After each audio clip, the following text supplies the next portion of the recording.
Grazie mille.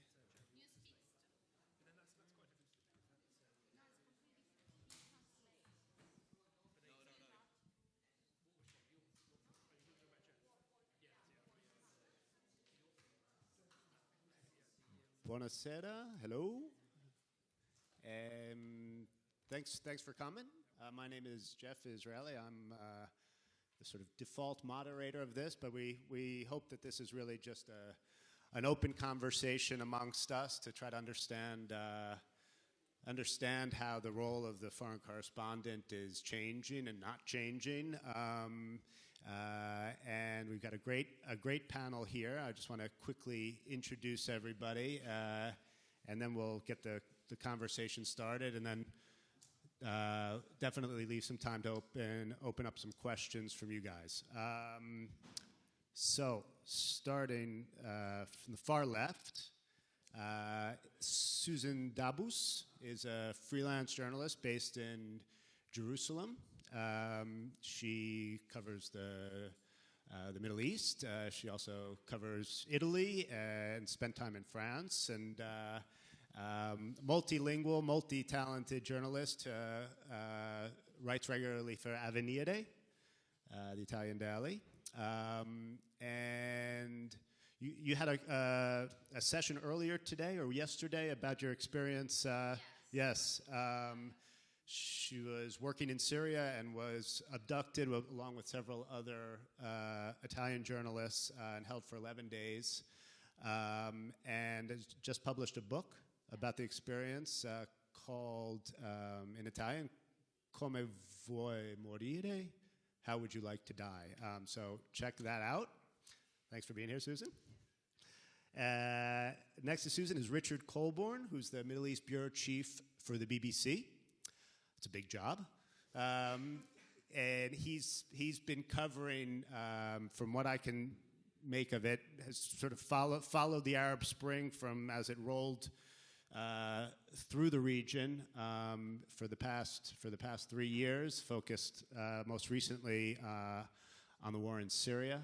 Before that, he was the correspondent for the BBC in covering Africa and Pakistan and others. And Sacher has been covering Syria not since 2011, but since 2001.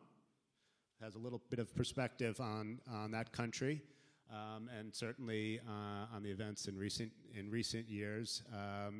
And he appears regularly on the BBC, and also writes for Foreign Policy, for The Guardian, and others. Thanks for being. And finally, to my left is Alessandro Accorsi, based in Cairo. Also a freelance journalist, but also the founder of Zir News, which is a new agency, news agency based covering the Middle East in several languages, in Italian, French, Spanish, and English.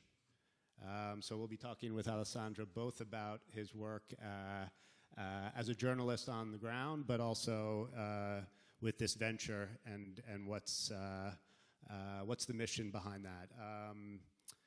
Again, my name is Jeff Israeli. I'm a former foreign correspondent, but now am an editor, the co-founder of a website called World Crunch. If you know the Italian press or the French press, we do what Internazionale does here and what Corriere Internazionale does in France, but into English.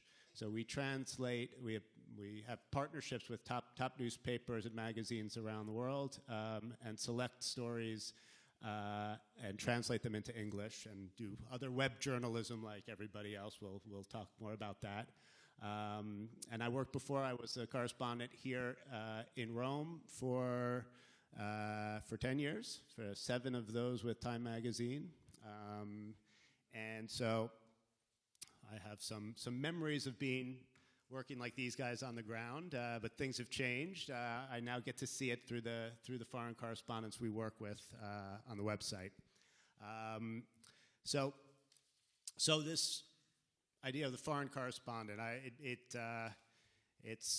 a job. I always say it's a nice title. It's a nice job title. Sounds good. It's nice to call yourself a foreign correspondent, and it's a fascinating job, always changing, and every day is different. And it's sort of, I think all of us have gotten into this business because we want to understand things that are in front of us and do our best to try to explain it to other people out there. The question of whether it's a good job to have, a job that your mother would want you to take is another question, which we'll discuss. But we want to talk a lot about how things are changing, and it made me think recently of a story that I heard when I was a correspondent here in Rome. One of the things that the Rome correspondent does is covers the Vatican. And there's this story. I don't have any precise names. It may not even really be true. It may be urban legend, but it rings true. And it was 1978, long before I got here, and it was the summer, August. Everyone getting ready for their summer vacation here in Rome, or there in Rome, and Pope Paul VI died. And that's big news in Rome. Time to elect a new pope, bury the old pope, do all the coverage. We all have seen what that's like. Intense moment for the correspondent in Rome. And one of these, so once Pope John Paul was elected, and the first mass as pope, the first week or two, figuring out who the new pope is, who this new pope is. One particular correspondent, many of them probably, but one in particular said, "Okay, now it's time for my vacation. I've been working hard for the past month," and went off to the mountains to just get away after all this intense month of work, and to relax and finally get his vacation. I don't know if anyone's guessed yet what the punchline in this is. By the time he got back from his vacation, there was another pope, right? John Paul I died suddenly, and that is to say, hard to imagine that happening now. Even if you can't find any newspapers, the news will find you. That's a sort of starting off point. I covered one conclave in 2005, and I remember that was my baptism by fire, if you'll pardon the expression, for online, for what was happening with technology. And my bosses had me writing a blog and sending me to do television and radio. It was a hard enough job just doing the regular stuff, but they wanted more and more, and feed the beast. But it ended, and then they ended the blog, and I went back more or less, always busy enough, to sort of final few years of what being a foreign correspondent used to mean, which was write articles and get on with things and meet people. Now, what I went through for that month is expected of everybody, right? You've got to blog and tweet, do TV, do radio, and always get those exclusive interviews, write stories, be everywhere, and feed the beast. And so I'm going to turn it over. Let's start with Sahir on this question. You're a busy man, and you've been doing this since, let's say, before the social media revolution, but into the social media revolution. You're active on Twitter, and you're doing TV, radio, writing.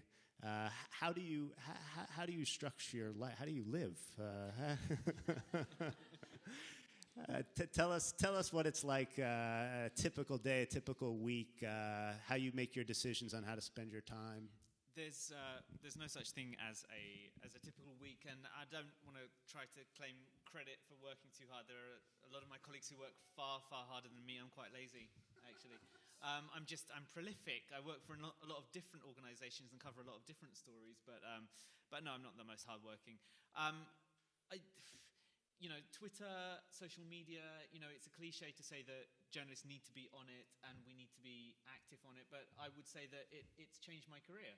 I've got probably, half to 3/4 of recent work comes through Twitter, comes through the reputation that I've been able to build for myself on there, and the contacts that I've built and the stories that I've found as well through there. So that really has changed it. In terms of the typical way that I work, I mean, there isn't one really. I'm on contract producing 2 Arab, British cultural magazines about the Middle East, and I freelance news stories as well out to radio and telly as well. So, I mean, my work is very varied, but it's very kind of specific and isolated in terms of covering the Syria story. So, where does it begin and end? I don't know. I mean, the thing that worries me now is that it's not the access to getting outlets and to covering stories. It's the fact that we have a lost generation. Yeah, sure, okay. It's a bugbear of mine that I think that we've lost an entire generation of journalists, partly in the UK because the BBC had a recruitment freeze, and that kind of prevented anyone moving. Everyone was sticking to their seats and was scared to go anywhere, and that hurt the entire industry. It's had a massive impact, and it's kind of prevented the next generation behind me, because I started 10 years ago, so the ones who should have come up 4 or 5 or 6 years ago haven't really emerged. And so I'm kind of wondering where it's going to leave us. But, yeah. I think that's a perfect segue to go to Richard. Tell us about how for your role as the bureau chief, and you're working with staffers. You're also working with freelancers across all media. How do you figure out how to spend your resources, where to focus your time? Has it changed the rapport between the field and London in terms of who's proposing stuff, where the marching orders are coming from? Yeah, I don't think there's been a dramatic change in terms of the shift, in terms of the developments, in terms of the way freelancers are working, or social media, in terms of that relationship between how the BBC bureaus, say, in the Middle East work with London. Certainly, it absolutely has changed the way we work in terms of talking about how we organise our days, and where we get our information from. So I suspect in the same way as all of my colleagues here, we're continuously on Twitter, we're continuously consuming vast quantities of information and news from a whole variety of sources. The work of our own competitors in international media, the work of local media, the work of activists and people on social media and all the rest of it. I think certainly one kind of real challenge that I've noticed is that a news organisation like the BBC is a bit different from certain journalists who have a particular profile on social media. It's certainly different from news agencies like Reuters.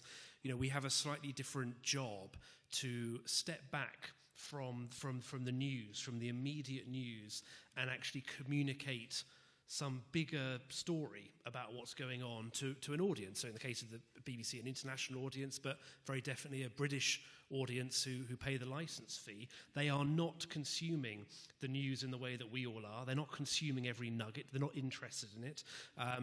They've got lots of other things going on in their lives, and they expect and want us to sort of step back from that and say, this is the really important thing that's happened in Egypt. This is the moment where you need to stand up and take note of it. And actually, there's almost a sort of slight danger of journalists being so consumed with the day in, day out flow of information. That process actually becomes harder because you're not consuming information in the same way that your audience are. You know, that's a real challenge. So an awful lot of the discussions that are going on in the BBC in the Middle East are around how do we deliver this news and content to our audience, particularly in the Middle East, particularly at a time of so much change. I mean, let's take the Israeli-Palestinian peace process story, which has been quite on the news recently. The peace process is not really going anywhere. If you sit in Jerusalem day in, day out, there's a torrent of information, briefings, statements, speeches, comment about this.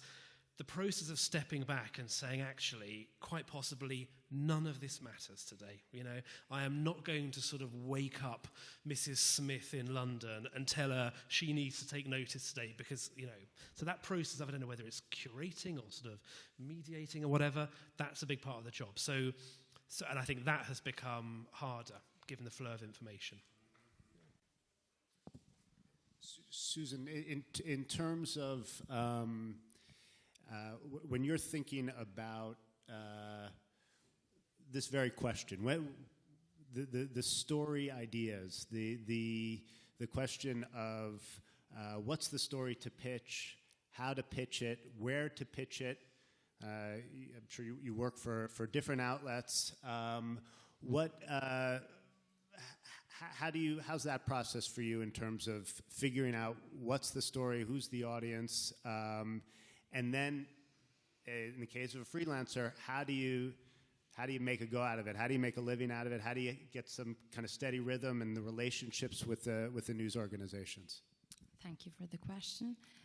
Parlerò italiano. Voglio essere leggermente provocatoria perché sto vivendo sicuramente un momento molto positivo per la mia carriera. Ho scritto appunto questo libro che hai citato poc'anzi, Come vuoi morire, rapita nella Siria in guerra, in italiano, e poi c'è la versione in inglese, How would you like to die, disponibile in ebook. Sono arrivata a scrivere un libro perché sono stata appunto rapita in Siria. Sono stata rapita in Siria mentre lavoravo come freelance. Ora, in modo molto provocatorio vorrei fare un elenco delle testate con cui ho lavorato, perché sembra impressionante se si vede la quantità, però vorrei dire che nonostante io abbia un ottimo rapporto con queste testate, per un freelance italiano, nonostante le collaborazioni così ampie, non è possibile riuscire a lavorare indipendentemente. Io veramente non credo che il sistema in Italia possa essere sostenibile nel lungo periodo, cioè arriverà un momento in cui qualcosa cambierà, perché è vero che non si possono affrontare le spese, cioè ci sono i tagli nelle redazioni, però è pure vero che il sistema, come avete giustamente detto, del flusso delle notizie va avanti, e non è che un media italiano può smettere improvvisamente di coprirlo. C'è la guerra in Siria, non è che i media italiani possono far finta che non ci sia. Per cui appunto in questo lungo elenco io non sono mai riuscita a chiedere un rimborso spese, che questa è una cosa che probabilmente appunto per chi lavora con i media britannici, americani, ma anche francesi non può capire. Ovviamente sono stata spinta da una forte passione a fare questo lavoro, e questo è evidente. Però non credo neanche che la soluzione sia lasciar perdere, no? Perché poi in Italia è troppo facile dire no, ma lascia perdere, ah no, ma il giornalismo è un mestiere morto. Siamo a questo festival del giornalismo di Perugia che c'è, insomma ci sono state tante edizioni prima, ci saranno tante edizioni dopo. A chiunque si senta dire che il giornalismo è morto in Italia, per favore non gli credete. Il giornalismo c'è, sta bene. Ci sono tanti freelance bravissimi, italiani e non italiani, che si sono formati proprio durante le primavere arabe. Il 2011 è stato un anno, un'occasione per tantissime persone per sperimentarsi sul campo, e c'era bisogno di tutto, c'era bisogno di video, di pezzi, di foto, di qualsiasi cosa. Ora, Io scrivo, quindi sono, diciamo così, appartengo ad una specie di archeologia del giornalismo che probabilmente sta per sparire. Ovviamente quando io propongo i pezzi mi chiedono: fai video, fai radio, fai montaggio? Io dico no, però faccio un discreto caffè e dell'ottima pasta al forno.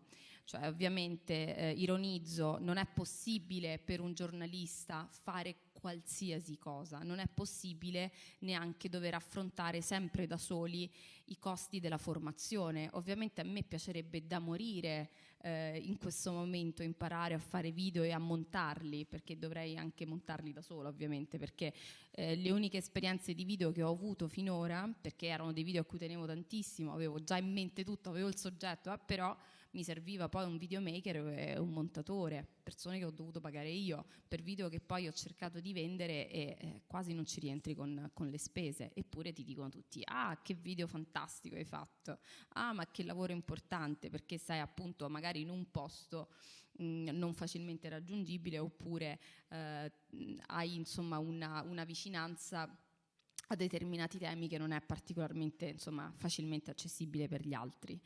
La mia giornata tipo da freelance si svolge spesso con un'ora di vantaggio perché sono in Medio Oriente, per cui posso dormire un'ora in più e controllo le notizie e mando le proposte in Italia, dove c'è un'ora in meno, per cui le mie proposte arrivano sempre molto presto, fresche la mattina. E di solito in Medio Oriente è già successo qualcosa.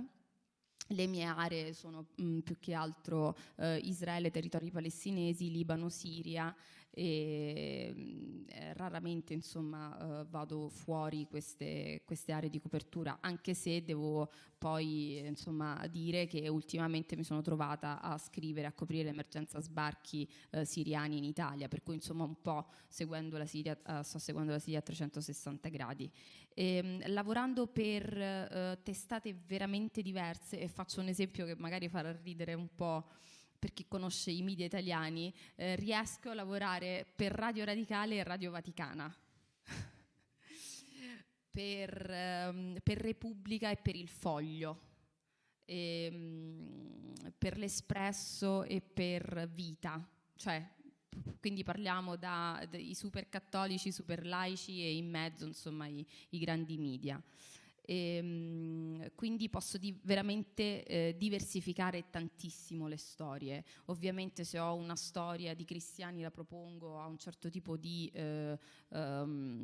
stampa appunto cattolica, se ho una storia di dietrologia, analisi, se c'è qualche insomma così retrogusto spionistico la propongo subito al Foglio, e di solito sono contenti, anche perché al di là dei rumors cerco ovviamente di dare insomma robustezza al pezzo, citando insomma delle fonti importanti, quindi non azzardo mai.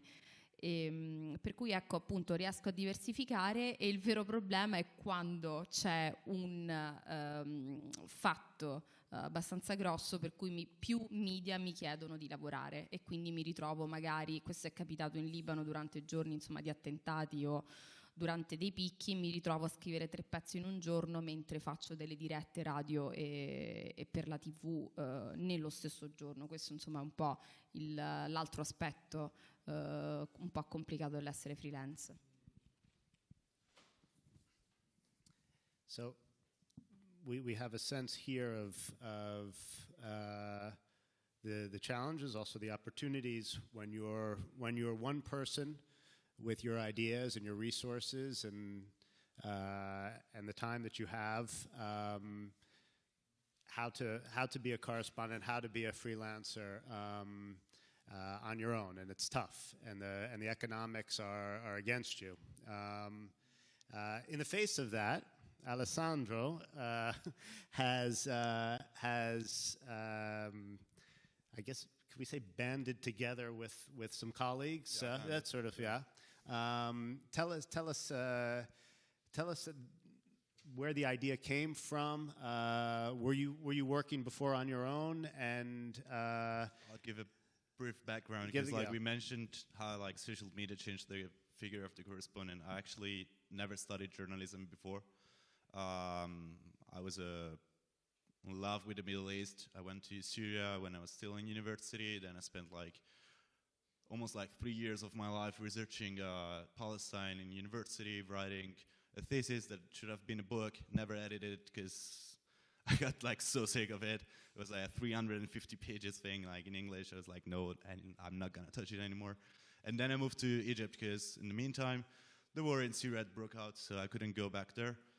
Jerusalem, I was kind of bored of things there, and it was too expensive. I couldn't afford it. I couldn't find a job in Italy. I went to Egypt. And Twitter actually gave me a job. Second time I got to Cairo, the second time I went out of my house, I went to clashes. I was curious. So there were some clashes. 74 supporters of an Egyptian team had died the day before. And the ultras clashed with police. And I just went to check it out. And I started tweeting, first of all, because my aunt was terribly worried. She was here in Italy. And she was trying to follow what I was doing. And she asked me to tweet so that she would know that I was fine. And the other thing was that I found it really useful in the middle of tear gas and everything else to check where police was coming from, what other people were saying, and to also mention what I was doing actually, and also what I was what was my position, so that my friend could know and everything else. So I started using it like that. Then there's someone here who followed me from the beginning, among others, and journalists started to look at my feed to get information and to write their articles, and they started asking me to tell them what I was saying, till the moment where someone noticed what I've wrote before, and so gave me the opportunity to write an article. But I started with no context in Italy. I spent I spent time in university in a small city in Italy, but I haven't been living in Italy really since I was 17. I never lived in Rome or Milan, and it's where you get the context.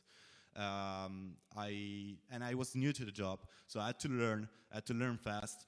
Twitter saved my life, and sorry for the word, but screw it up at the same time because I don't have a moment free. So you are reporting Cairo, and you always see the correspondents looking at their news, their thing, and one night you say, well, it seems I've been working a lot. I just want to go home and relax, or just going out and relax. You have a couple of beers more. You end up going home at 6 o'clock in the morning. You fall asleep with the computer, because I sleep with my computer. And you just open your eyes at 8 o'clock in the morning, and 2 bombs exploded in Cairo, and 2 more are going to explode in the next 30 minutes. And so you start working with an hour of sleep, still a hangover. You do radio, you do other things. So that's about Twitter. But the thing was that I started working for some Italian newspapers, but I didn't have context. Europa gave me it's a national daily newspaper, gave me the opportunity to start. But the fact that I couldn't work for Italian newspapers, and I didn't have access to the Italian market, and it was really, really hard for me to actually start working for other newspapers in Italy, because there was a fierce competition of Italian journalists in Cairo at the time, kind of made me raise the standards. For example, and that's why when the idea of Zero News came out, actually. I was living with my friends. We were all freelancers. We didn't have money at all. So we ended up renting a house for 200 euros. And we were living, 6 people, we were living all together, plus a dog, plus an Egyptian guy who was living on the sofa. And so to share the rent, and we were all freelancing, and we were all competing with each other. And we didn't like the things we were doing because we had to do things really, really fast. Everyone was looking at a side of the story but wasn't looking at the whole story. And it's true, we don't have to give all the informations. You have to collect all the single information sometimes and back them up in the back of your mind, get a backup. And at one point, maybe 3 months later, you'll make the connection and you'll give it to the reader. So you'll bring it up, but you don't have to give every single thing. So especially in Italy, it's even worse because they're not interested. At least British media somehow is interested in the middle news. Let's say Italian newspapers are not interested at all in that. They want the big news. It's a bomb. Perfect. How many people died? Clashes. Less than 50 people. We're not interested. So less than 50 people injured. We're not interested. So what we did was we were living all together. We decided not to compete with each other. We were friends. We started working together. We started pulling all our contacts together, and trying to figure out a way to work and to be freelancers. None of us had experience as freelancers except one guy who studied journalism, a Catalan guy. And he joined actually Zir after he went to Syria and came back. He was the most experienced one. All of us, we tried to figure out what to do with a process of trial and error. And each of us actually add some skills. Because like today you're asked to be a DIY journalist. If you're a correspondent, you're asked to be able to do everything. But at the same time, it's impossible to be excellent at doing everything. And they're asking you to be excellent at doing everything. They ask you to be excellent at editing videos and do the audio mixing and everything else, write and everything. So what we did was like, okay, I've got some skills, someone else got some other skills. I'll teach you how to edit a video, and you'll teach me how to do this, how to sell an article, because I'm really terrible at pitching stories. So you pitch my stories, and I teach you how to edit a video. And that's how we started. So we did this collective. And the fact of like having difficulties to enter in the Italian market at the beginning, especially for videos, made us raise the standards so that it really made it kind of like easier somehow now, because we had to get better because it's a really competitive market. And now like the good thing about it is like we still like struggle to make a living out of it, all of us, but at the same time, magazines, newspapers, websites, televisions outside, they know that like they can kind of rely on us, because instead I was telling Richard before, like as an editor, like you don't have to deal with 6 different freelancers in the country, covering the country, and you have to talk to each individual of them. You talk to one group made of 6 people, and so we figure out between us what to do. And like, if I can't cover something because I'm busy doing something else, my friend will do it for me. And even if it's the newspaper I mainly work for. So like, this kind of like grouping all the skills, but also like the ideas, because we have editorial meetings in the morning. We talk about the stories we'd like to cover, and it's a continuous confrontation between people. With my colleagues, we speak like we can do it actually also, and I have to point it out because otherwise it seems like it's a fairy tale and everyone can do it. I think there's a solid base of trust at the base, like there's lots of trust between us, this friendship, so we can tell each other things in the face. And the problem with journalists is that we're really competitive, we're really used to work by ourselves, we always want to get first, and so sometimes like you act as a friend and then stab someone back in the back. So instead with us, like we go out together, we eat together, we sleep together, we live together, we help each other out. So we can do that. And so like I can talk to you about a story that I have in mind, and you can tell me that it's completely stupid or irrelevant and that I should focus more on this point. And so we start grouping the ideas together, and then we decide, well, why don't we do it together? Why don't we work on it together? And the other good thing, like from a kind of economical and productive way, side, is that being 6 people from 3 different nationalities, speaking 4 languages, almost kind of like fluently, all of them. Like I don't speak Spanish, but I speak the other ones. It means that like I can, like my Spanish colleague can write a story for Spain from Libya, and I can translate it into Italian, or someone else can translate it into Italian and add something. And it's not just like a direct translation. It's more like of an editing, because I know what the Italian market wants, what the Italian reader wants, and so I can put it that way. So usually, for example, I work on a story now with an American colleague, Max, and we published in the UK. And I'm gonna rewrite the same story in Italian, but I'm not just gonna translate it. I'm gonna change the whole like structure for the Italian market. But we worked on it together, and we're gonna split the money. We're going to split the money for the English article, even if we wrote most of it, and we're going to split the money for the Italian one. And that's basically how it kind of works. It seems interesting also, the pooling of resources, the crossing languages, and I mean, I think your story is a story of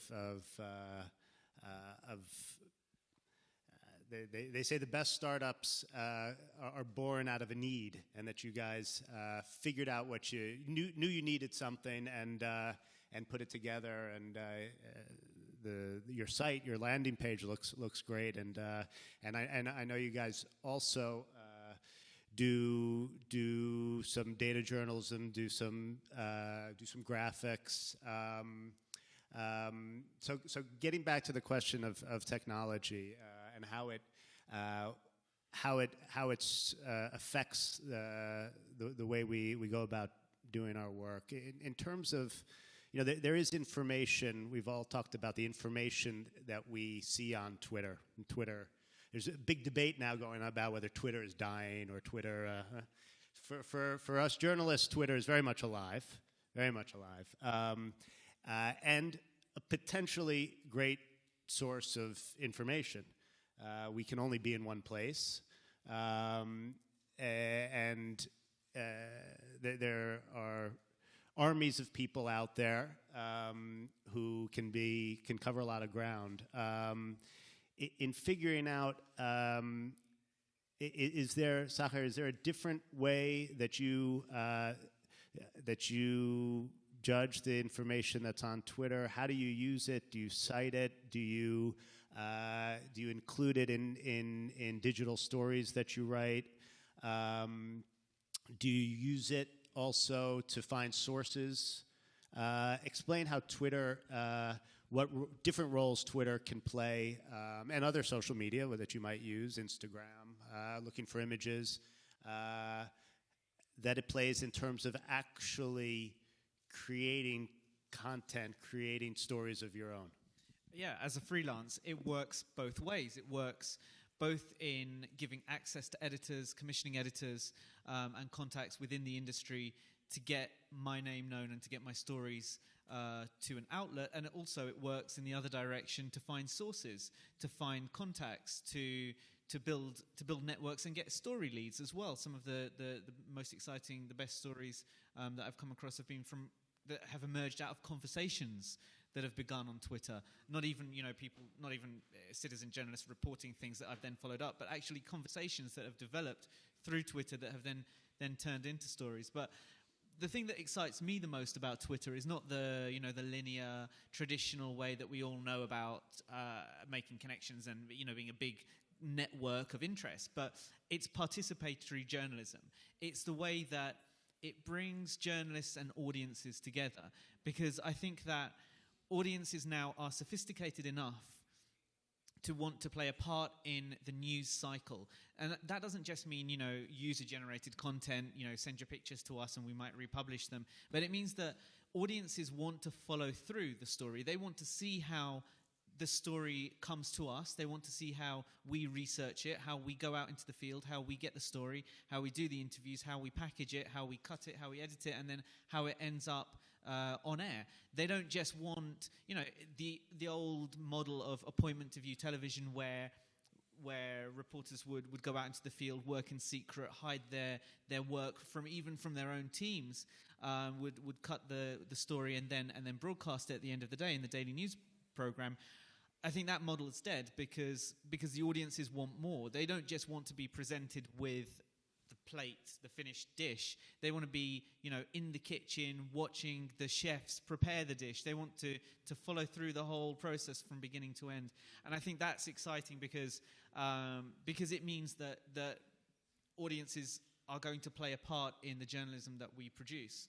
And something that I think has got a lot of potential is a website called Contributoria, where journalists pitch stories to their audience, who then crowdfund. It's still a very, very small website, but I think it's the seeds of something bigger, where the audience is the journalists are crowdfunding stories from their audience, who then play a part in helping redraft the story before it's finished 3 or 4 versions later. So I think the development of the way that we use social media is going to change as journalists, and we've got to be very aware of what we can do with the internet and what audiences are expecting. I describe sometimes, there are now news stories that take place from beginning to end on the internet, right? There's someone tweets something, and depending on who they are or what kind of reaction it provokes, there's the story exists only on the internet. And then that can shape the way that the story then gets produced, because you've got a series of tweets, and the best way to deliver the story may be through figuring out how to arrange these tweets, and so there is, you know, the internet and in real life, right? And Richard, in terms of for younger journalists who you work with, they probably there's probably a mix, I guess. I've found in working with younger journalists, I'm actually surprised at how many of them sort of want to do it sort of the old style too. You know, that there's still this idea, and I think it's a good thing, that you have to actually go out into the real world. And so for you, who's worked both in the old world and the new world, what's it like? Any recent young journalists come to you? Anything come to mind about working with young journalists, and what they've taught you, what they still need to learn? Well, certainly, I would say that in terms of all the ways in which Twitter and social media have broken down the barriers between journalists and contributors, it's also broken down a lot of the barriers between freelancers and big media, and in that sense, I'm much more engaged with freelancers and their ideas in a way which is quite exciting. I think you kind of made an important point about the value of getting out and actually seeing what's going on, and that's still a really kind of fundamental point about the economics of the reporting that we're doing. You know, so much as I love Twitter and see all the value of that, in particular in the reporting of the Middle East, I'm still really conscious of all the issues around who in the region is actually participating themselves. So, you know, how self-selecting is the group of people with which we're engaging with on Twitter in the Middle East. You know, the dangers of over-analysing, overvaluing some of the information or opinion from one particular demographic, if you like, you know. And I think there are examples of the reporting of the Arab uprising since 2011, where sometimes we've got too excited by certain groups in certain countries in the Middle East because they're particularly prolific on social media, and that's meant that we've not got out and we've not got to the rural areas, to different parts of the country, to I don't know, to more conservative bits of the Middle East perhaps, and taken stock of all of the different nuances of the country, and sometimes that's led to a confusion over what is driving change in Syria, for example. How new are some of the forces behind the uprising? How, in fact, you know, are some of them very old forces? I was talking, recently something about, Turkey perhaps right now is quite a good example. I wonder about BBC's reporting of Turkey, other people's reporting of Turkey. We see very visible young demonstrators out on the streets in Istanbul. They're all over Twitter. They're very articulate. They speak English. They telephone the BBC. They take part in programs. Yet in the recent local elections in Turkey, Erdogan wins, storming. Great victory. Where did that come from? And without so the point about the freelancers, without the money that it takes to get out of Istanbul, to go to the mosques, to go to other parts of the countries, you don't see that, and so that's a big part of it. The final thing I was going to say as well is the other reason why I think it's a really exciting moment right now for freelancers, and you mentioned lots of the good examples of social media means that you can just break into networks, you can get contacts, the technology is cheaper. What's also interesting post-2011 is that these have been relatively easy stories for freelancers to go and access. Egypt was, Libya was, Syria in the early days in some ways was, dangerous in all sorts of ways. But compared to what I was involved with, the war in Iraq, the war in Afghanistan, you can't get an embed if you're a freelancer. You can't get a visa to certain countries if you're a freelancer. So what I just wonder about as well is, when the news changes, will necessarily these advantages stay, or will life become harder? I don't know. In terms of the question of safety, Susan, I think you started to bring it up, or I thought you might be going this way in terms of working as a freelancer in potentially dangerous situations. Is there ever discussion? What happens when you talk to an editor and you say there's a really interesting story I want to pursue in Syria, or it's time that we get some coverage on the ground in Syria, but it's a dangerous place. What do they say to you? What do you say to them? Is there any discussion of that? If you can speak to that. Ma io parlo per i media italiani, non so quanta differenza in realtà ci sia con gli altri media, forse la situazione è piuttosto simile, non c'è nessun grande media che dice al freelancer sì vai, perché è la presa di una responsabilità troppo grande. C'è chi ipocritamente ha detto noi non prendiamo pezzi da freelance, e questo insomma sono delle testate americane, però poi effettivamente coprono ugualmente ad esempio la Siria, faccio sempre il caso della Siria, prendendo poi le notizie non dai freelance ma magari dagli stringer locali o dai i cosiddetti giornalisti cittadini, no? Per cui c'è molta ipocrisia. Io parlo per la mia esperienza, però è un'esperienza molto insomma condivisa con altri freelance. Entri in una zona pericolosa sotto la tua responsabilità.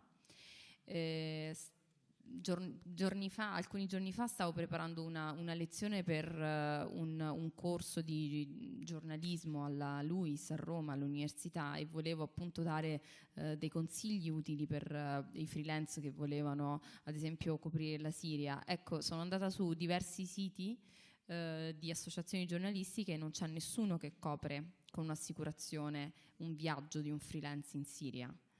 Quindi immaginiamoci che se non se la prende un'assicurazione la responsabilità di assicurarti, figuriamoci una testata. Ovviamente una volta che vai lì e c'è il prodotto e magari lo proponi già fuori confine dal Libano, dalla Turchia, hai una buona probabilità che lo vendi.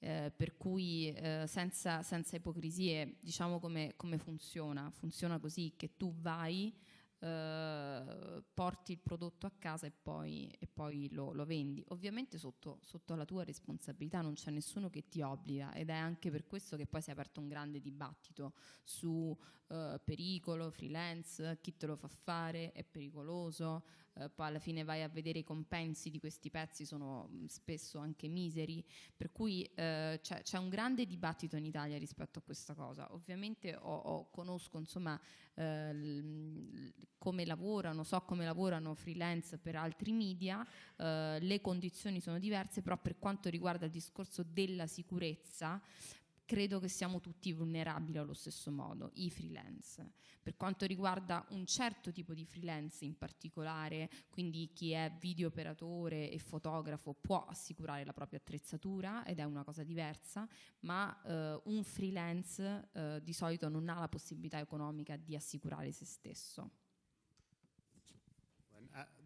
Posso aggiungere una cosa sui social media, che insomma il dibattito, volevo aggiungere una cosa. Io credo che siano veramente una grandissima risorsa per i freelance, per dimezzare i costi delle cose. Cioè tu in Facebook o in Twitter o quando chiedi aiuto in Skype trovi dei contatti che ovviamente sono molto partecipativi, sanno ad esempio il tuo progetto, che la storia che tu vuoi tirare fuori, e spesso si propongono gratis di tradurre o di accompagnarti. Ovviamente nel caso in cui stai cercando di lavorare riducendo al massimo i costi, come ad esempio a me spesso capita, per me trovare appunto un contatto via Facebook che conosce la zona e sostanzialmente si propone come fixer di fatto, è una grandissima opportunità. One final thing on the question of safety.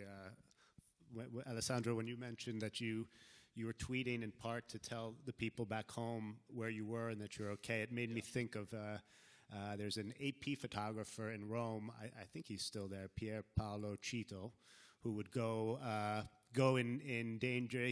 For a period, he was going the second Antifada, and he would call up his mother in Puglia and tell her that he was in Milano. So, keeping them informed, my friend was in Gaza. He was kidnapped. He was an aid worker. He was a journalist. It was in 2003, I think. He was kidnapped overnight by 2 ex-policemen. Were fired and wanted to talk to Arafat, basically. And he got released in the morning, and the news came out in the morning in Italy. So his mom was in Puglia. She was like just making breakfast, and she read the little news down, and she was like, 2 Italians kidnapped in Gaza. And she called him, and he was like, yeah, don't worry, Mama, they already released us. Like, good timing. Moms are not really happy when you're freelancing. No. Getting back to that question, is this a good job? Is this a job mom would want you to pursue? But switching gears, I'm going to quote the American journalist Matt Taibbi. I'm never sure how to pronounce his name. A Rolling Stone correspondent. But actually, he's left Rolling Stone to be part of this new First Look Media, thank you. And in a story in New York Magazine, he if you know him, he's can be quite provocative. He's covered the financial crisis, and he doesn't mince his words. But one quote in this article, in this interview of him, rubbed me the wrong way. He said, if you think something is outrageous and you write about it in a tone without outrage, then that's just deception. So on the face of it, especially someone who's covered the financial crisis and from everything I've read, did a much better job than just about everyone else, in part writing with this outrage. Sure. But he launched that as a general, part of a longer diatribe against mainstream media journalists, the sort of objective, measured approach, tone to the way we report the news and tell stories. What do you guys make of that? You know, foreign news covering conflicts. To me, you know, we are all outraged when we see what's going on there. Does that mean that we should express the outrage in the stories that we write, in the radio reports? Sacher, what's your feeling of that? It's actually what we were talking about before lunch. It's not our job to be outraged. The story is not about us. If it was a story about me suffering or or repression that I'm going through, then yes, fine. But with the egos that we have as journalists, it's difficult sometimes for us to remember that the story isn't about us, and we have to remove ourselves from the story. We're storytellers. We take someone else's story and deliver it to our audience, and we're just the intermediary.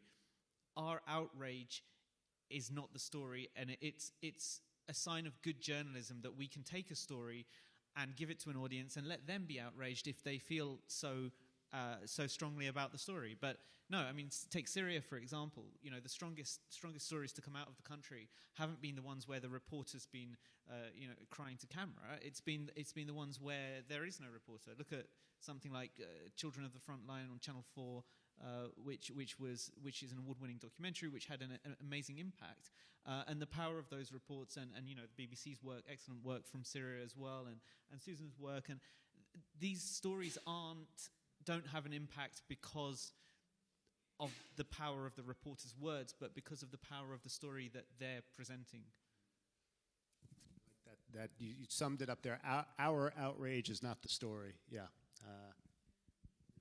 Yeah, I mean, as the boring BBC guy, I couldn't agree more. I mean, this is, you know, in every single way, I kind of echo everything that's said, and in a sense as well, the kind of worry is that perspective, you know, does that perspective also come from the kind of trend we've seen in the American media of a focus on opinion and punditry, and actually takes us even further away from the value of on the ground reporting, as expensive, as dangerous as it is, as the effort required to go out, to take a story that we feel passionately about, that we know is important, and to deliver the most amazing, sort of compelling, powerful human stories as we can, which may or may not generate outrage, you know. But I work for the BBC, it's a license fee paid organisation, you know, conservatives, liberals, people who are pro-intervention in Syria, anti-intervention in Syria, all pay for my salary. It is not my job to sort of, you know, to tell them that they should or shouldn't be outraged. Right? You know, you present, you let them do their work.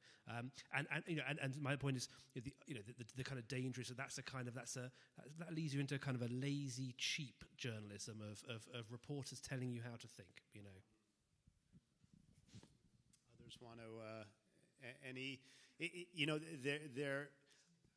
I think there are other new forms of journalism where that are on the ground. You know, I'm thinking of Vice Media, the videos they're doing where it's the new product they're selling is, and it's a little bit. It mixes also what we were talking about earlier with getting into the kitchen, right?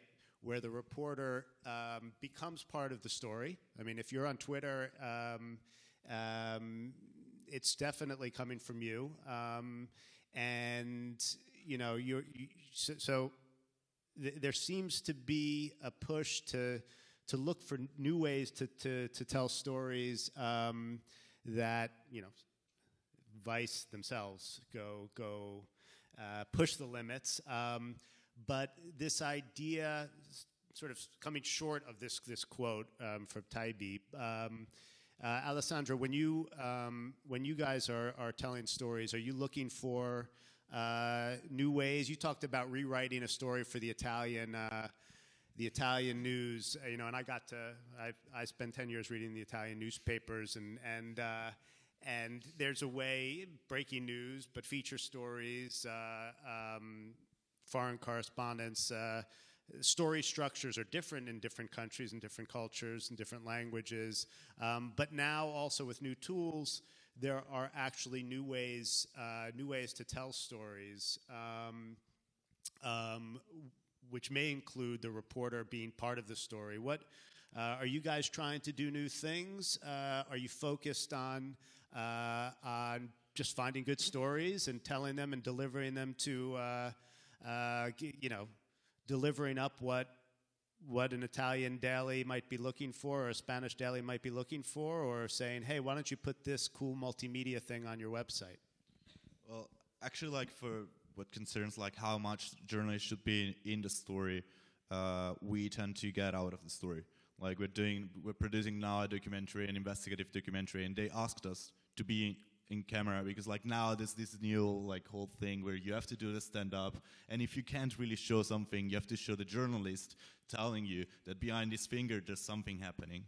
So, like, we didn't want to do it, so, like, we're doing something like old school somehow, but like more, we're doing something else, but not being there. At the same time, I think, like, the journalist is part of the story because of social media, because of the relationship that he has to have, especially as a correspondent. Like, there's one question that we didn't ask so far is, like, do we really still need correspondence? You can get news on the internet. You can get the tweets and get, like, your own idea. You can get on Facebook and talk to people who live in another country or Skype.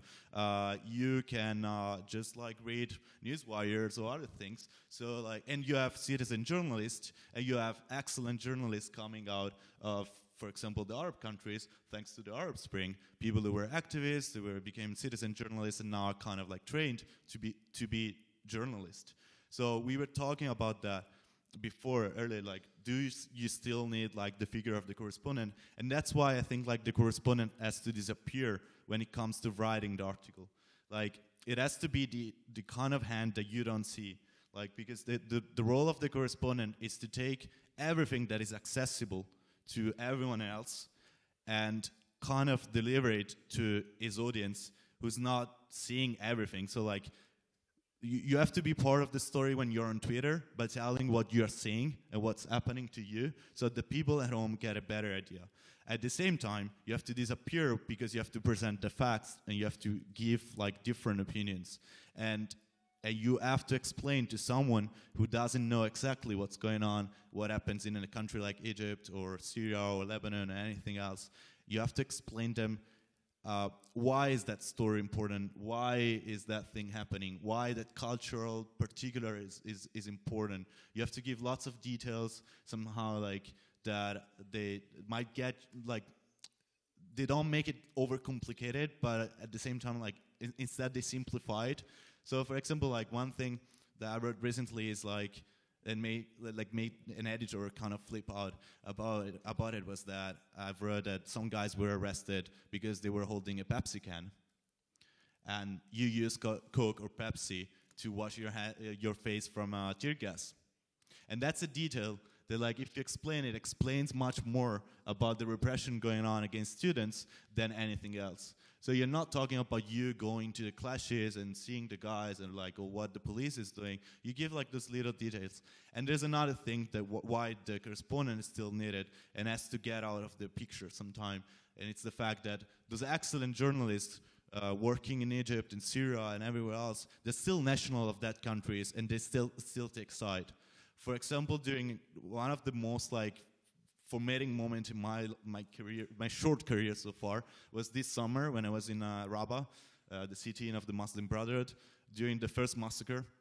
I was there having dinner with Muslim Brotherhood and talking to them at night. I left because I saw on Twitter that something might have happened, and I went to talk to pro-military guys. And then I went back in the morning when 60 people had just been killed, and I saw them like going under my eyes. That was shocking. But I had this thing in my mind being like, gosh, okay, but I'm here to explain what happened, why it happened, how it happened. And so I started working for 8 hours straight under the sun during Ramadan, like checking every single meter of the street where the clashes had happened to understand who's shot, why. And I started writing this article that was kind of messed up, and it didn't have a clear structure that was like acceptable for any other article normally, but where you had like a kind of like cold investigation first, then you had the voices of the people there on the two sides, because I went to talk to some of the people who shot against them and the people who were shot. And then at the end, you can put some of your outrage, that you don't have to put it like as yourself, like telling it, but like by the way you present things. If you present things in I don't believe in objectivity. I've been living in Egypt. I was really against the Muslim Brotherhood, but they're human beings. So like somehow at the end, if you present all the options, all the point of views, and readers can make up their mind by their own, at the end, I think sometimes it's useful as well to kind of like put something of yours inside. But that's the only time where the journalist should come in. Very briefly, I just want to say, I mean, the BBC, specifically in terms of TV and radio, the BBC does an awful lot of kind of research on news programmes and what the audience wants and what they respond to, what they understand, what they don't understand to. And, and all of the research that the BBC does shows that there is still a real value in foreign correspondents presenting the news, and totally there's a kind of line to be crossed in terms of reporters being too involved, not being the story, but the basic sense that the audience does want somebody who they trust, who they regard as being authoritative, to take them to a place, to show them what's going on, to ask difficult questions, to present a sense of this is what the story is absolutely valued. So in that sense, I think there's still responsibility. One little question I'm quite interested in with what the guys think perhaps. My sense as well on social media and Twitter, we've now reached a stage where there are actually, in a sense, real foreign correspondents on Twitter, for example, who have got an authority, who are trusted, who are well respected, specifically on that medium. And I'm just quite interested to know what happens to these people? Do they, you know, in the future, having built up this credibility and a certain audience, you know, is there a place for them in TV and radio, in newspapers, in the mainstream media, if you like? Do people, do they want that? Is that, you know, is that or is that a separate market that will sustain people in the future? I don't know. I think that's quite an interesting question, because you've got to the stage where you do have people who are really being followed on social media and followed by the journalists and trusted. I think it raises a question. You know, it's sort of, it's another way of saying that is can you make a living on Twitter, right? And you know, which raises a question. I want to turn to you, Susan, on this, because I know you've done some work in Lampedusa for Yes. Save the Children. Yes. Right? Now, for a freelance journalist, just like for a news startup, trying to figure out how to make a living is a tough question, and the question of, you know, whether you can make a living in news alone, and at the same time you have people who are getting paid, who actually have a job at the university or at or the executive director of Save the Children, who are producing information, analysis, opinions. There's now crossover where the role maybe is less clearly defined, which can be a good or a bad thing, where someone doesn't have to say, the objective doesn't have to be, I'm going to spend 100% of my time and earn 100% of my salary by producing news and journalism. At the same time, I can produce journalism and not get paid for it, and be a commentator, be on Twitter, and add to your professional, expand your professional horizons without actually getting paid for what is essentially being consumed as journalism. As a freelancer, can you imagine, how do you see the future, and is there going to be more and more of this crossover and people sort of stitching together different works? We work a lot with translators, right, in what we do. Now, when people ask me, oh, do you work just with journalists or do you work just with translators, I always say we work with translators who are interested in journalism and journalists who don't mind translating, let's say it that way. And then some of those people also have third jobs. And so imagining this with the business model situation has not been resolved. And how do you imagine the consequences of that for the individual trying to make a living? It's also that lost generation. How do they get started? Maybe it's piecing things together. Maybe it's a different approach to the question of their professional lives. Ma io credo che in generale sia sempre abbastanza sano e positivo separare il giornalismo da altre forme di comunicazione. Ovvio che lavorando come freelance oggi io trovo che non sia possibile, nel senso che se ricevo appunto un'offerta da parte di una NGO per lavorare o per scrivere un report o per fare qualsiasi altra cosa, compatibilmente con quello che sto facendo, deontologicamente, provando ad essere corretta, io lo accetto. Quindi già crolla, diciamo, uno dei primi pilastri del giornalismo, che è quello dell'indipendenza o della separazione. Ovviamente lavorare per una NGO non mi rende meno libera, perché anzi addirittura, e questo è paradossale, cioè dipende da come manovri le cose, addirittura ho ancora più potere dopo, perché ho visto le cose da dentro una NGO, e quando le racconto come giornalista ho ancora più dettagli. Ovviamente se dovessi scoprire un grande scandalo dentro un NGO per la quale sto lavorando, mi troverei di fronte al problema di dire faccio uno scoop o mi garantisco il prossimo lavoro. Finora fortunatamente non è successo, perché appunto mi è capitato di lavorare per grandi NGO che lavorano insomma in modo trasparente e corretto. Ovviamente non escludo che se mi dovesse capitare in futuro prevarrebbe sicuramente l'aspetto giornalistico, e quindi tra i due preferirei fare uno scoop piuttosto che allinearmi ad una diciamo così omertà. Per quanto riguarda l'offerta di lavoro è un'altra cosa. Ovviamente a un certo punto un giornalista può decidere di diventare portavoce per un NGO e cambiare completamente mestiere. Il freelance oggi si può trovare appunto a twittare, ad essere molto credibile in Facebook, a scrivere un articolo, come nel mio caso ancora per i giornali di carta, quelli che poi vanno al riciclo e al macero, allo stesso tempo fare magari un video appunto per media completamente diversi. Io trovo che al momento la situazione è estremamente flessibile e ci sono anche poche regole, per cui non mi viene impedito appunto di poter essere presente su diversi, di poter giocare su diversi campi. Probabilmente un domani, se tutti questi diciamo così scenari si confondono troppo, probabilmente si arriverà ad una esigenza di regolamentazione. Cioè, ad esempio, la tua testata ti può dire non puoi bruciarmi una notizia su Twitter, oppure appunto un giornale ti può dire non puoi lavorare, non puoi essere troppo vicino a una NGO.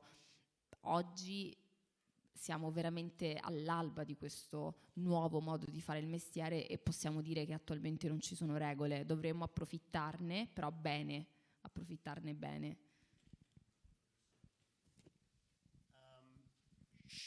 What's the time? Do we? I think it's done.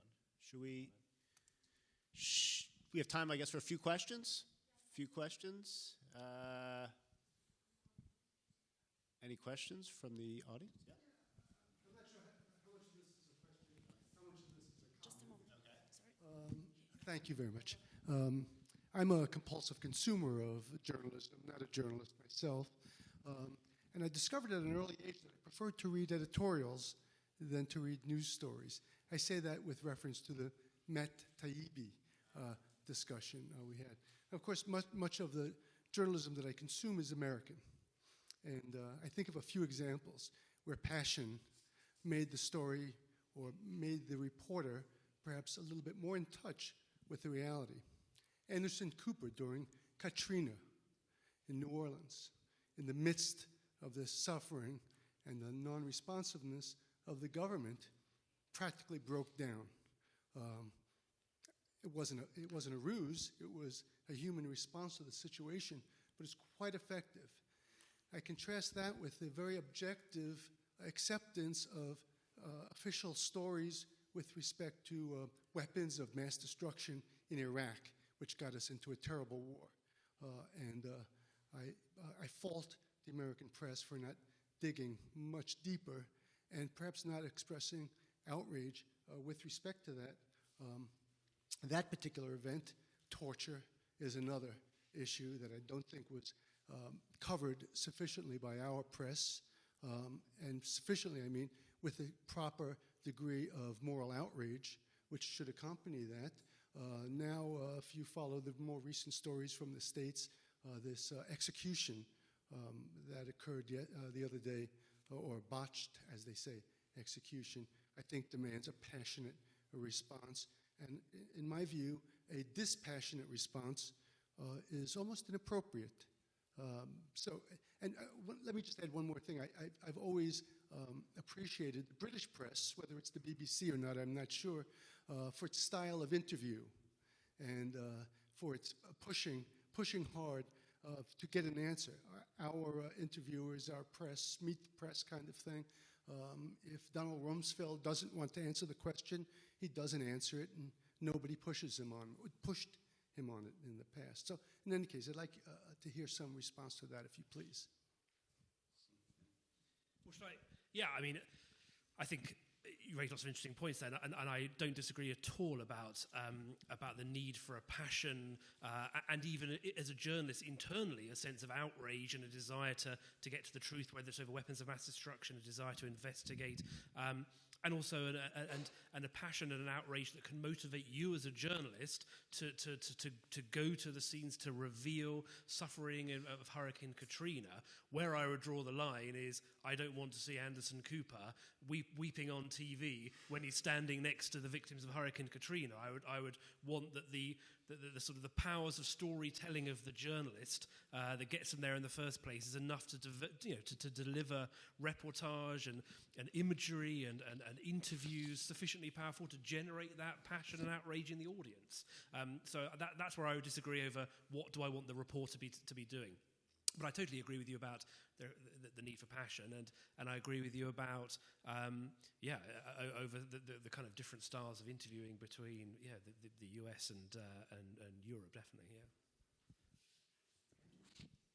I mean, I think the quote that I cited was I think it's a question of a degree.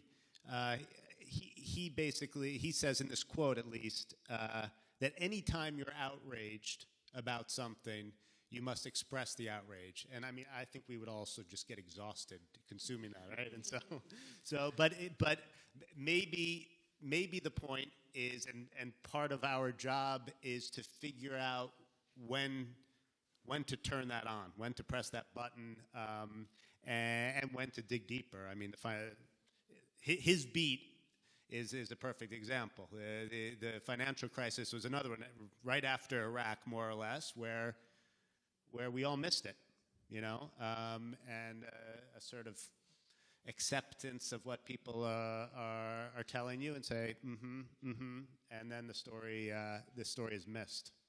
I found that very interesting. I don't care if Anderson Cooper's crying on camera or not. I mean, maybe it's because television news, maybe it's broken. Maybe the way that a 3-minute news or a 1.5-minute news package reports something like Katrina doesn't work. Maybe, and this is not my own idea. This is an idea of a very visionary future of television news PhD friend of mine has come up with, that maybe the form of package doesn't work for something as big as Katrina, voiceover followed by interview clip, voiceover, interview clip, piece to camera. Maybe that doesn't work. Maybe there needs to be more of a sense of place, allowing the pictures to breathe, allowing the people who are part of this story to be able to tell their story in more depth. Maybe it's something like that. And this kind of gonzo journalism by star American reporters doesn't work for me. But on the other hand, I would caveat that by saying that programs like From Our Own Correspondent on the BBC, and I'm biased because I've done stuff for them, but this form of first-person, very colourful broadcasting, picture painting does have a place. It does have a place, but not in news reporting. In the context building around the news story, it's very interesting and it's another way of telling the story. But in pure news reporting, for me, no, Anderson Cooper has got to be a researcher. Has got to be someone almost off camera.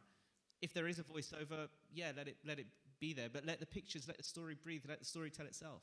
Well, it's difficult in the Katrina case.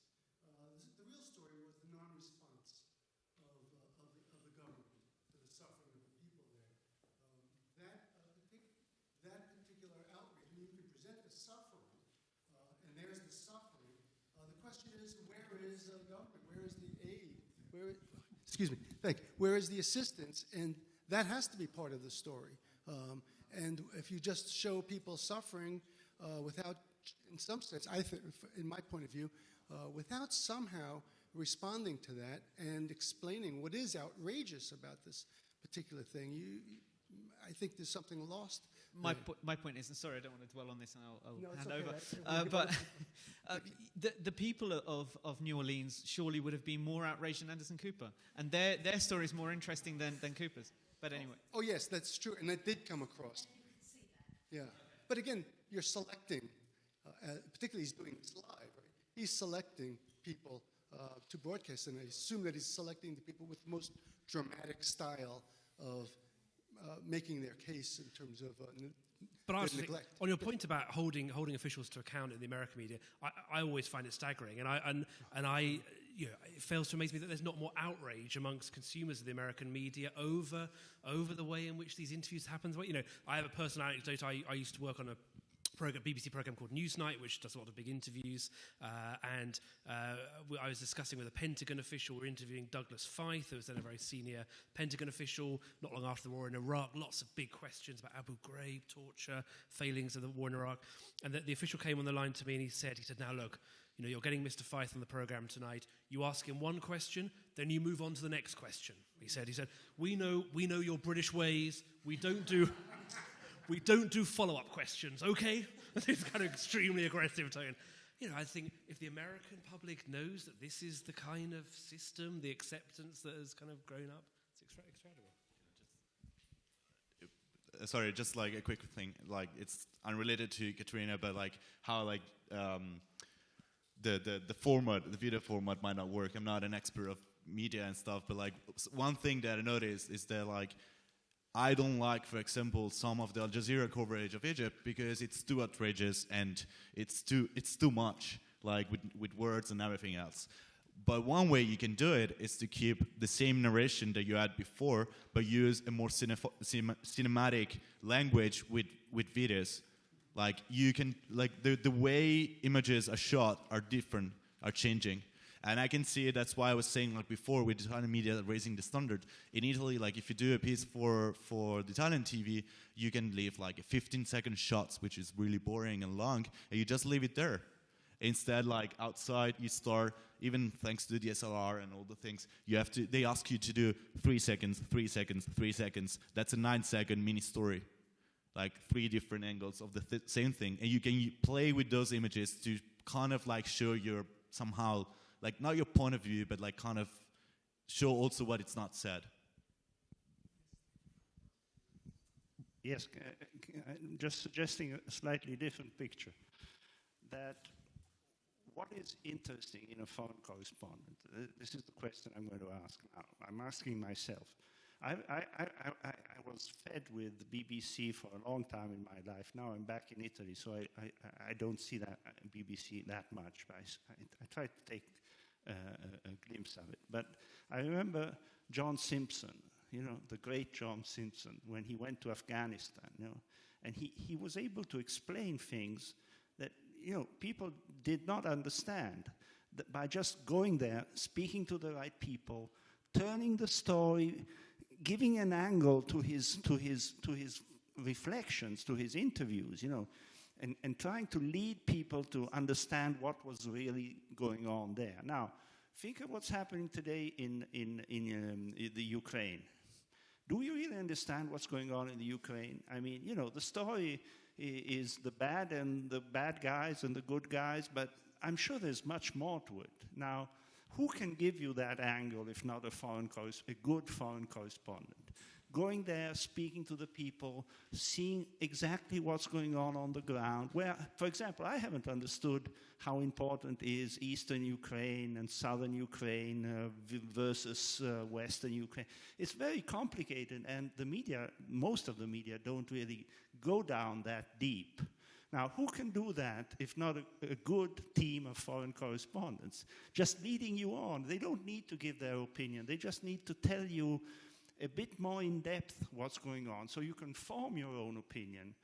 And usually, if it's a good story, it doesn't really reflect the current wisdom. It's something more complicated. That would be my suggestion for a foreign correspondent. I think you make a good point, and it brings up Richard's example of Turkey, right? We in Kiev we had the story of Kiev and the Maiden movement, and if you're the BBC bureau chief in that part of the world, you've got to make sure that you're in Kiev. It's on fire, right? What the BBC needs, and only the BBC could potentially have it, and it sounds like even you guys are struggling with that, is the second team to go. We didn't hear it. We didn't know anything about Eastern. We didn't know Eastern Ukraine existed when we were in Kiev, right? And now everything's in Eastern Ukraine. and we've forgotten about Kiev. It's a question of resources and probably a bit of courage to say, you know what, for these 2 days we're going to leave Kiev. And we're going to go tell another story. I agree with all that. It's about resources, it's about the imagination of editors to allow the space in bulletins to step back and realize that there's an appetite in their audience for that kind of real information and a desire for that understanding. And I think your point about foreign correspondence is very interesting as well. And clearly a kind of a worry for the future in terms of resources is that, it's both the resources, it's both the quality of correspondence able to get out there and to get to the field, but it's also about the skills of storytelling and communication and explaining and using the medium and that doesn't just emerge from these correspondents. That kind of requires people to have stable jobs and the time and the space to work, to learn, to practice, to experiment, in organisations like the BBC where maybe you can kind of move up through the ranks in a bit and you can learn and all the rest of it.